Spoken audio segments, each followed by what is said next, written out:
Okay, all right. Last week, as we continue studying Genesis, mainly about Joseph, but last week we took a detour and talked about his older brother Judah. And the main point we were making that even though Joseph has been put into a horrible situation, the life of his brothers is by no far comfortable. We basically assumed that it was just a miserable experience, and it makes you think, what were they thinking? That's what happens when you react out of emotion without thinking. Let's kill him. And even Judah, although he saved his life, still was behind putting him into slavery. And then imagine the guilt they live with for the next years, decades, watching their father just sitting there. He says, refusing to be comforted, sitting there day after day, mourning over him, and they're living with the guilt, knowing that they're the ones that did it. And so, I'm sure every day from the day they sold him, they regretted it. But the Lord is working His plan. Well, we have to remember one of the things I want to emphasize as we read this today. Remember, we know the end of the story. While Joseph is going through this, he doesn't know the end of the story, but he has his dream, and he's relying on those dreams. So today we're going to do Genesis 39 and 40. And talk, all right, the first saying talk about Joseph's destination after being sold. So Genesis 1 through the first part of verse 6. Now when Joseph arrived in Egypt with the Ishmaelite traders, he was purchased by Potiphar, a member of the personal staff of Pharaoh, the king of Egypt.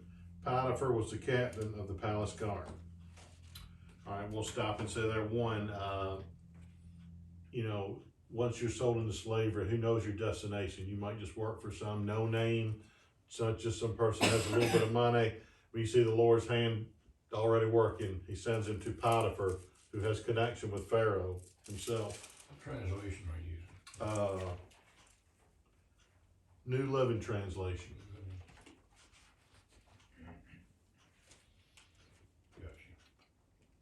Verse 2, the Lord was with Joseph and blessed him greatly as he served in the home of his Egyptian master. And that's the theme here. Whatever Joseph does, the Lord's favors upon him and just blesses him, no matter how low the circumstances. Potiphar noticed this and realized that the Lord was with Joseph, giving him success in everything he did. Another thing to look at here, Joseph could probably looked around and saw slaves, people who probably were no names in life, and said, look at me. He said, I was born into a good family with possessions, and here I am down here with them. But no, he remains faithful, a hard worker, and the Lord's blessing both catches Potiphar's eye. So Joseph naturally became quite a favorite with him. Potiphar soon put Joseph in charge of his entire household and entrusted him with all his business dealings. From that day, Joseph was put in charge. The Lord began to bless Potiphar for Joseph's sake. All his household affairs began to run smoothly, and his crops and livestock flourished. So Potiphar gave Joseph complete administrative responsibility over everything he owned. So Joseph is kidnapped at 17. So I don't know how many years this took, 4 or 5 years or whatever. And maybe he's starting to forget these horrible circumstances. Things are going good. He's saying, I'm still a slave, but for a slave, I've got it as good as anyone. I'm in charge of everything in Potiphar's house. Maybe he's thinking in his mind, somehow, maybe the Lord has some kind of plan for this. So that's where this first section ends. So things seem to be going Joseph's direction, but we know the enemy is always out to thwart the Lord's plan. We don't know. He doesn't know why the Lord has chosen Abraham, his sons, and his descendants for his plan, but the devil knows it. And I'm sure he's thinking, this has happened for a reason. What can I do to thwart this? So Joseph's a young man, his early 20s, so he begins to appeal to him through a temptation through Potiphar's wife. And let's read this, Genesis 39, 6b to 18. But Joseph there, he didn't have a worry in the world except to decide what he wanted to eat. Now, Into verse 6. Now Joseph was a very handsome and well-built young man, and about this time Potiphar's wife began to desire him and invited him to sleep with her. But Joseph said, "Look," he told her, "my master trusts me with everything in his entire household. No one here has more authority than I do. He has held back nothing from me except you, because you are his wife. How could I ever do such a wicked thing? It would be a great sin against God." She kept putting pressure on him day after day, but he refused to sleep with her, and he kept out of her way as much as possible. One day, however, no one else was around when he was doing his work inside the house. She came and grabbed him by his shirt, demanding, "Sleep with me." Joseph tore himself away, but as he did, his shirt came off. She was left holding it as he ran from the house. When she saw that she had his shirt and that he had fled, she began screaming. Soon all the men around the place came running. "My husband has brought this Hebrew slave here to insult us," she sobbed. "He tried to rape me, but I screamed. When he heard my loud cries, he ran and left his shirt behind with me." She kept the shirt with her, and when her husband came home that night, she told him her story. "That Hebrew slave that we have had around here tried to make a fool of me," she said. "I was saved only by my screams." He ran out, leaving his shirt behind. So, a lot to talk about here. Okay, picture the situation. Joseph now in charge of everything. Young man, good looking, in good shape. Potiphar's wife, probably an attractive, maybe middle-aged woman, maybe forgotten by her husband. He's taking care of all her physical needs. You know, she has it better than 99% of the land, but she's getting lonely and accustomed to having anything she wants. So she's probably thinking of the natural male. I'll just make one appeal and he'll just come to me. And then this probably is puzzling her. What on earth is causing him to resist me? And as the saying usually goes, when someone, I don't know how it is, like when someone rejects you, it kind of makes you more into that person. Maybe it's just, why don't they want me? And she begins to tempt him day after day. And you see Joseph is doing everything possible to avoid her so he doesn't have to deal with this. And so Joseph is doing it for spiritual things. He says we cannot sin against God. Joseph, also being a brilliant, smart person, knows if he does this, you know, he will lose everything he worked for. So Joseph resists the temptation, flees it, comes through with flying colors, and what are the results? She lies on him, and he's thrown back into prison. This had to be a horrible blow for Joseph. You know, like I said, he's been, ever since they sold him into slavery, he's adjusted, worked his way up the ladder, made it to the top, probably thinking the Lord is really doing something here. I'm on the verge of, you know, perhaps getting my freedom and going back home to my family.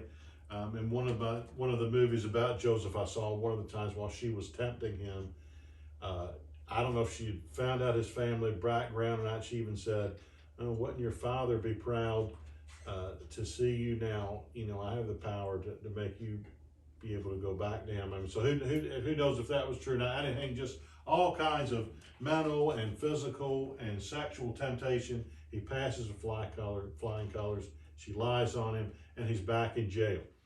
I know Joseph was a great person of faith. I know he knew he had those dreams, but surely, I imagine he said, "Lord, what have you done to me? All I've done has been obedient to you. You know, this has happened to me twice now. First betrayed by my brothers, and then by my master's wife. Now the question arises, did Potiphar believe her? It does say, let's read these verses again. Have we got to Potiphar's punishment? No. Well, let's read that. Yeah, let's read the section here and talk about that. After hearing his wife's story, Potiphar was furious. He took Joseph and threw him into prison where the king's prisoners were held. But here's the key phrase here. But the Lord was with Joseph there too, and he granted Joseph favor with the chief jailer. Before long, the jailer put Joseph in charge of all other prisoners and over everything that happened in the prison. The chief jailer had no more worries after that because Joseph took care of everything. The Lord was with him, making everything run smoothly and successfully. Just a couple things to point out here. First of all, the question arises, did Potiphar believe him? Okay, in those days, a slave does something wrong, a lot less offensive than this. They can kill him without any question. Trying to rape your wife and he doesn't kill you, just puts you in prison, makes you wonder, did he at least have doubts? Maybe knowing his wife, did he say, knowing her, I wonder if this is true. What stopped him? She said, my screams are the only thing that stopped him. It would go against everything he has seen in Joseph since he's got there. But it does say he was furious. Maybe he did it just to save face and not look bad in front of his people, because if that's not true, what it means his wife has lied and makes his wife look horrible. So he puts him in prison. Whatever happened to Potiphar after that, we never hear. You wonder what he was thinking when Joseph was eventually made head of all Egypt. He probably said, oh no, he's going to come after me. But we know the person who Joseph was, he probably was not. But that was interesting to see. And the other thing to see, Joseph captured or kidnapped by his brothers, sold into slavery, goes to Potiphar's house. Favor goes with him everywhere he goes. He goes to prison, and this is probably not, ECI. This is about 1900 BC. Sure, prison conditions were like animals in, but Joseph Favor and the jail keeper, notice, who is this guy? And everything he does touches. And again, the favor is going all over Joseph. So the Lord's blessing him in spite of these horrible circumstances. And he's teaching him, molding him, preparing him for a great test. So we go into chapter 40. And the Lord begins to slowly work Joseph's way out of this situation. And I just have to think day after day, Joseph's thinking of those dreams, the 12 stalks of grain bowing before him, the 12 stars are the moon, sun, moon, and stars bowing before him. You have to think, the Lord gave me this for a reason. Probably no clue of the great plan God had. He probably was thinking small. Maybe the Lord will somehow get me out of here with some possessions and I can go home and bless my family. Little did he know, the Lord was basically going to put him in charge of the known world for all intents and purposes. Chapter 40. The first 8 verses, and this is the beginning of Joseph's getting out of prison. Sometime later, Pharaoh's chief cupbearer and chief baker offended him. Pharaoh became very angry with those officials, and he put them in prison where Joseph was, in the palace of Potiphar, the captain of the guard. And I don't think this is the same one as the one Joseph worked for. They remained in prison for quite some time, and Potiphar assigned Joseph to take care of them. Does anyone else version say that, Potiphar? In this? Oh. Huh? I've never seen that before. This is a New Living Translation, and this is more for it's not a word for word translation. I've never seen Potiphar in there before. That's interesting. Yeah. My New Living Translation says, and the captain of the guard. Okay. So I don't know what's going on out there. Well, whatever the case. Verse 5, one night the cupbearer and the baker each had a dream, and each had his dream his own meaning. The next morning, Joseph noticed a dejected look on their faces. Why do you look so worried today, he asked. And they replied, we both had dreams last night, but there is no one here to tell us what they mean. Interpreting dreams is God's business, Joseph replied. Tell me what you saw. I want to talk a little bit about Joseph. Two of my favorite characters in the Bible are Joseph and Daniel. And they both have so similar instances. Joseph carried off in Egypt, Daniel carried off to Babylon, and they both had the ability to interpret dreams. And when they interpret those dreams, it's a way of them for being rising up in rank. Because of this, Joseph gets to know Pharaoh. Because of Daniel, he gets to know King Nebuchadnezzar. And also, as far as there's a lot of flawed-filled people in this Bible. You look at Joseph and Daniel, they're near the top. It's hard to find anything wrong with either of them. There's two of the highest standards that you look at. So Joseph has been given this ability, and all of a sudden, just by happenstance, 2 of Pharaoh's men, so men who are directly in the court of Pharaoh, are placed into prison, and he looks at them and he can tell something's bothering them. In those days, sometimes dreams are more realistic than others, but people are more superstitious and stuff. But this dream was from the Lord, and it was bothering them, and Joseph could tell it. So he tells them the Lord has given him the ability to interpret dreams. So what's he going to do? He's going to interpret both of their dreams, and this again is setting the stage. All right, the first one, 9 through 15. The cupbearer told his dream first. In my dream, he said, I saw a vine in front of me. I had 3 branches that began to bud and blossom, and soon there were clusters of ripe grapes.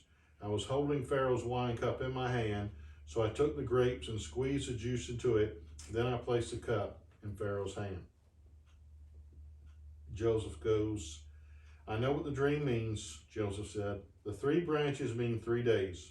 Within 3 days, Pharaoh will take you out of prison and return you to your position as chief cupbearer. And please have some pity on me when you are back in his favor.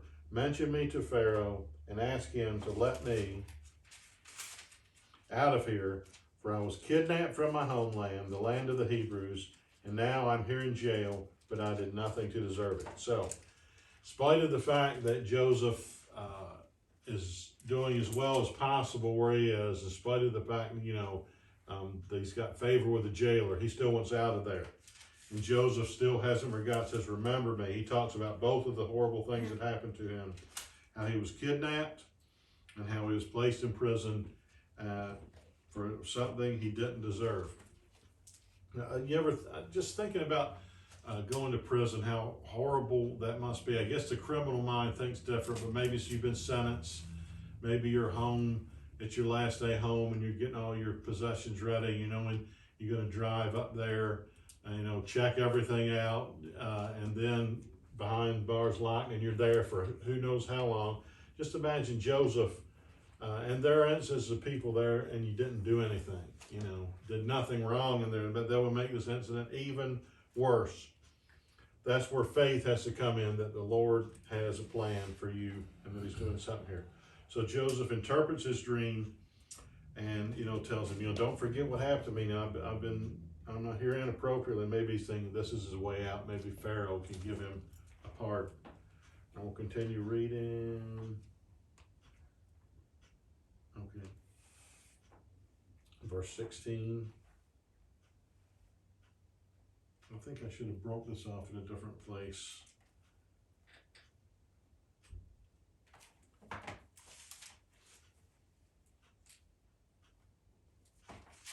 Verse 16, let's keep reading. This might be wrong, these interpretations, but we'll continue. When the chief baker saw that the first dream had such a good meaning, he told his dream to Joseph.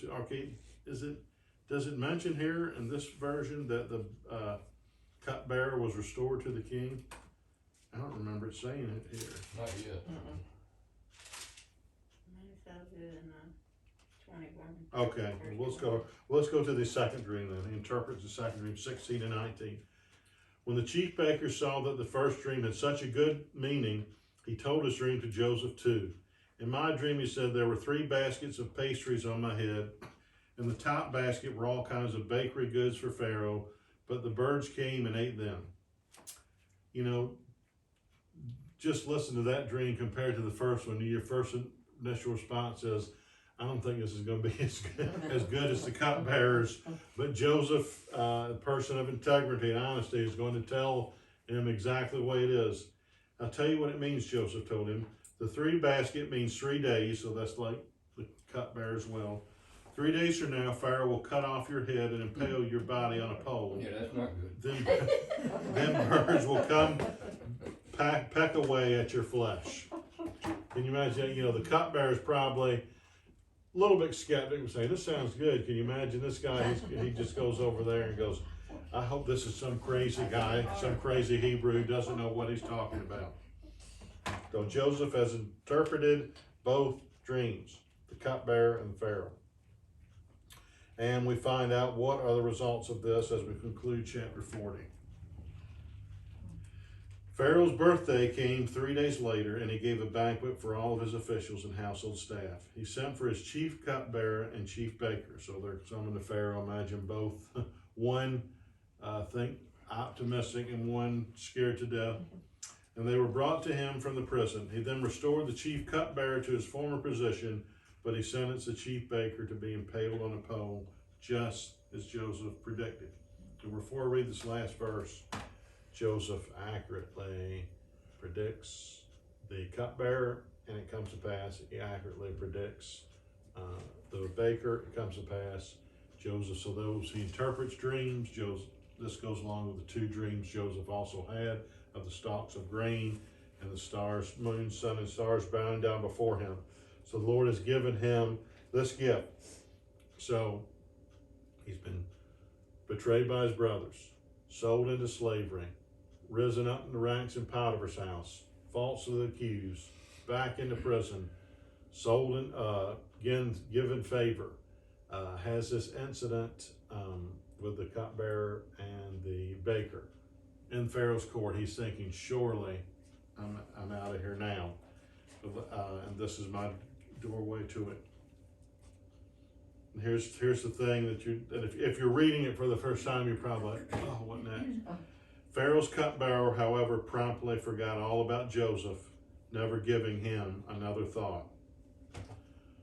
Again, Joseph is going, you know, if I'm thinking me, I'm about going, what are you doing to me, God? Well, why are you, do you enjoy torturing me? Maybe a great man of faith, he was saying, Lord, I don't understand, but you must be doing something from this. But can you imagine? And the thought always comes, and I think the Lord kind of gave me this one time. I thought of things that maybe temptations or something came my way, and, you know, I passed the test, and I was kind of like, you know, in a sense, telling the Lord, you know, aren't you, you know, glad that I'd done that, or aren't you proud of me, aren't you? And then the thought came to me, said, you didn't help or do anything for me. He said, you helped yourself by it, but I said, you should be thankful to me that I got you through that. So whenever we do what's right, in the end, it's only going to benefit ourselves. I don't think anyone ever would live the life of Joseph and just lived in prison the rest of their life. If this happens, even though there's immediate setbacks, the Lord has a gradual plan. But this is a good lesson to learn here. I wrote in the conclusion that Joseph perhaps thought he was on the brink of leaving prison, and again he has to wait. Surely Joseph thinks, what is next? This is the time, though, God is building character.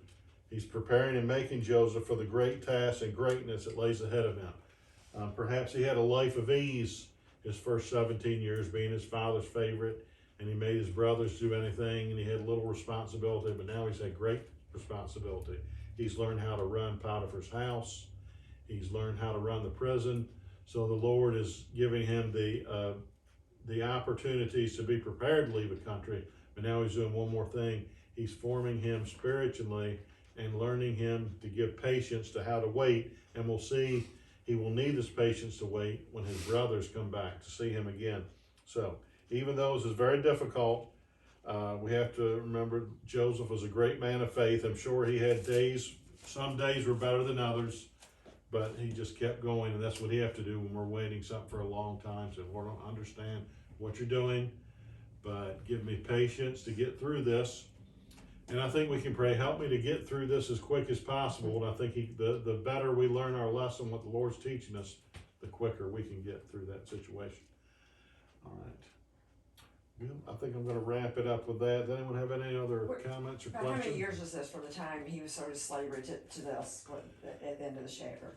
You know, 11, I think, 11. because he's 30 when he's brought before Pharaoh. And it says, I think the very next verse, I think it says 2 years later. Okay, So, yeah, so this would make him 28, Okay, and he was 17 or so. So this has been 11 years. And 11 years when you're not quite 30, that's a third of your life. It probably, he said that was a whole nother lifetime ago. And I'm sure how many times you think, wonder what my brothers are doing. Wonder if my father's still alive. You know, thinking thoughts like that. So it had to be just an enemy torturing him. But I'm sure the Lord give him supernatural strength when he has great tasks for you to do. it gives you supernatural ability to get through it. All right, so next week, I hadn't realized this, I was gonna do a chapter a week, but these chapters in late Genesis are very short, and they're so good, it's such a great story. So we'll probably do a couple more next week. 41 is the big one, where Joseph is finally receives his redemption. But then just when when Joseph gets there, it doesn't say he lives happily ever after. We still got his brothers to deal with, so there's a whole nother story. So we'll get into that next week. All right, Lord, we thank you for this time together. We ask that you continue to bless everyone today. Happy Father's Day to those out there celebrating it. Lord, we ask that you bless the service today and continue to put your blessings upon our life. And as like Joseph, as you mentor us and teach us through lessons, help us learn them, grow in our faith, and then move to the next level that you have prepared for us.